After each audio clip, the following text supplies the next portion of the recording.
So in this video we'll discuss about AC motors or your induction motors. This is very important topic. See, motors, when we classify, then we have DC motors or AC motors. Now when we first of all we'll go with DC motors. They are separately excited or they are self-excited. When we speak about self-excited, then we have series, shunt and compound. Okay, they are the types of them. Now when we speak about AC motors, then we have induction motors or synchronous motors. In induction motors, we have three phase or we have single phase. Now when we speak about single phase, they are subdivided into induction motors, that is the topic for today. And then we have repulsion motor, then we have universal motor, and then we have unexcited synchronous motors. In unexcited synchronous motor we have reluctance, and then we have hysteresis. And then induction motors we have split phase, capacitor start, shaded pole. So what we are going to discuss today is in motors AC motor, and then we have induction motors which is single phase. Okay, or three phase, or in single phase we have induction motors which will be also known as split phase, capacitor start or shaded pole. So let's move. Now this is the motor and this is the typical nameplate of a motor wherein these informations are there. So you may have a question, this is not so important, but they can ask you what all we have. Insulation class, that we are going to see in depth detail in all these things. F, we have IP protection. Okay, sorry, we have type, three phase motor, voltage, ampere, revolution, connection, and these. We also have IP protection which is not given here. This is for the bearing given for drive and non-drive end. Enclosure protection for electrical equipment is defined in terms of opposition of ingress of solid and liquid particle. So ingress protection we define in the terms of ingress of solid and liquid particle. So that is known as IP.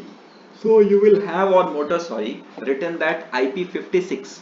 So that means the first letter, first digit degree of protection against penetration of solid body. So how much it is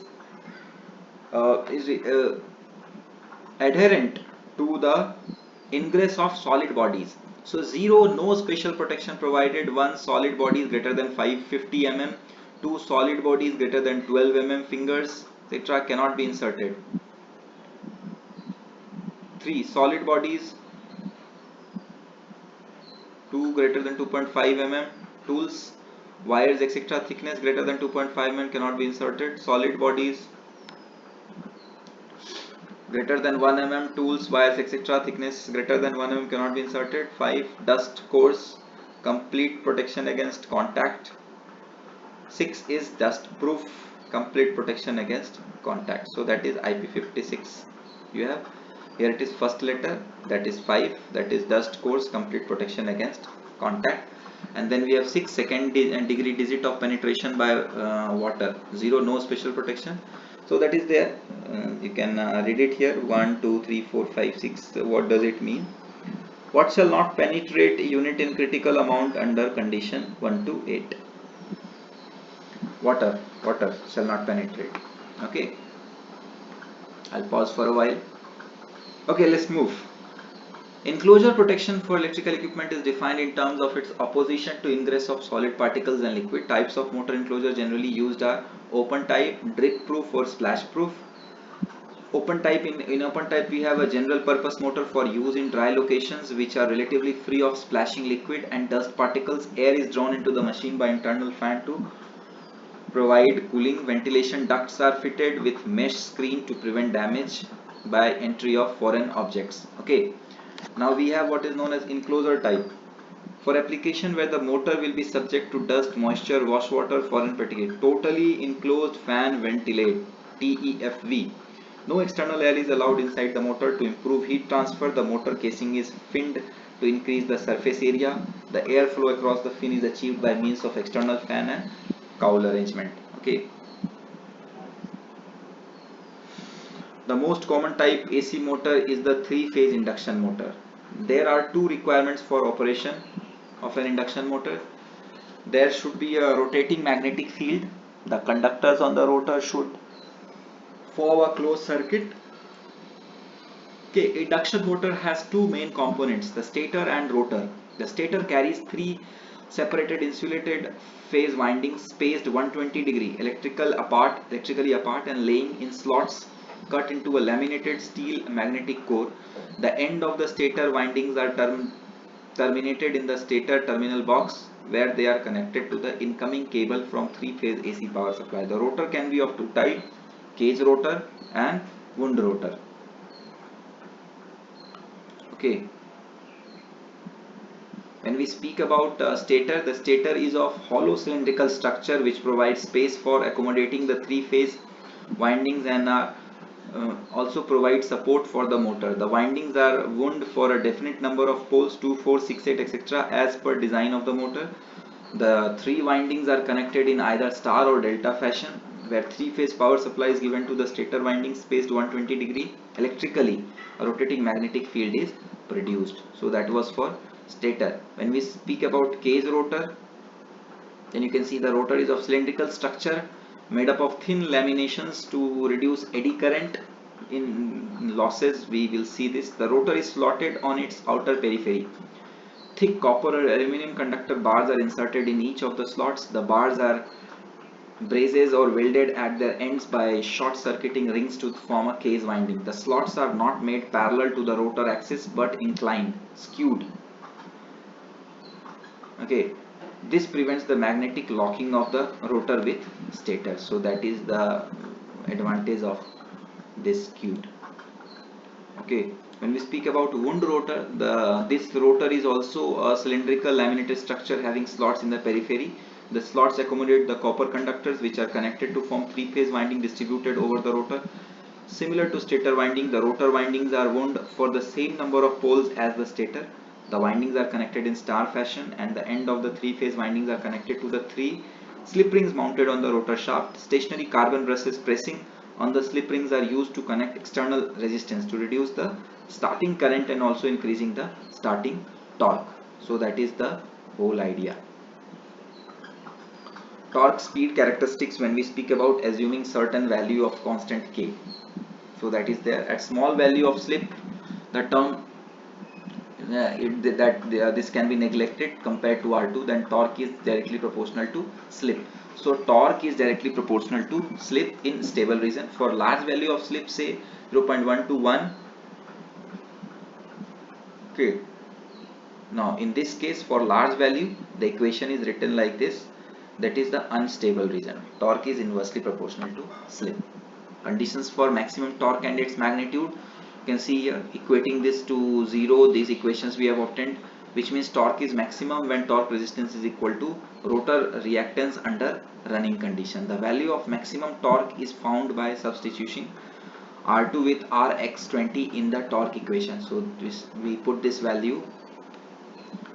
Now for lower value of slip, the torque slip characteristic is represented as a straight line, whereas for higher value of slip, the torque slip characteristic is represented as a rectangular hyperbola. The torque as a function of rotor speed can also be drawn as shown. Zero slip, synchronous speed ns and slip is equal to 1 means zero speed. The torque at zero rotor speed is called starting torque, TST. The maximum torque Tm developed at rated load occurs at speed a little less than synchronous speed. Okay, the starting torque developed by the rotor should be more than the torque required by the load connected to the motor shaft to enable the motor to start with the load. The magnitude of starting torque and the slip rotor speed at which maximum torque occurred depend on the magnitude of rotor resistance. The effect of variation of rotor resistance on torque speed characteristics is shown in the, we'll see in the next slide. See the variation. The starting torque increases with increase in the rotor resistance. The starting torque will increase. The maximum torque remains constant and is independent of value of rotor resistance. That has nothing to do with the rotor resistance for maximum torque. The slip at which the maximum torque occurs varies with the variation of the rotor resistance. It varies with the during starting maximum torque is developed when rotor resistance is equal to the standstill rotor reactance, that is R2 is equal to X20. At any other rotor speed, torque is maximum when the rotor reactance, that is X2 is equal to Sx20 is equal to the rotor resistance.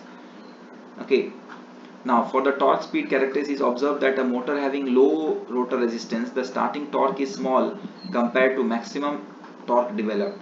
Starting torque is increased if the rotor resistance is increased. Okay, for achieving high starting torque and high efficiency, the motor should have high rotor resistance at starting and low rotor resistance under running condition.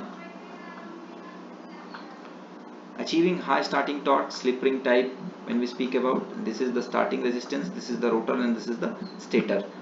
At slip ring motor, this is achieved by inserting extra resistance in the rotor circuit at starting and gradually reducing this resistance as the motor accelerates.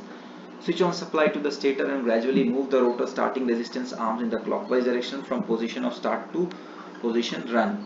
So we are supposed to shift the position. Okay, start to run.